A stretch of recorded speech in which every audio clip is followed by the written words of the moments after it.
Hello everyone, how are you doing? This is MD Tech here with another quick tutorial. Today I'm going to show you guys how to turn off password expiration on your Windows device. So it can definitely be very annoying if your password is continuously expiring, or maybe you're the only user on your computer and you're constantly being prompted after every so many days that you need to change your password before it expires. So this brief tutorial will hopefully permanently disable that. So pretty straightforward tutorial that we have in store for you guys today. And we are going to start by opening up the start menu. And we're going to type in LUS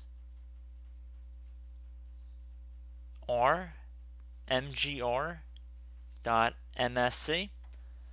So on Windows 10, the best match should show up right over the Microsoft Common Console document.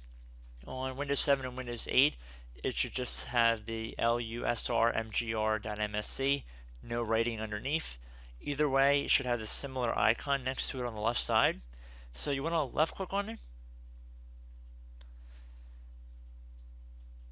So now that we are in this new window, you want to go underneath users and left click on it once.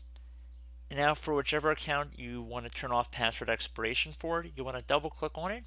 So I'm going to double click on that.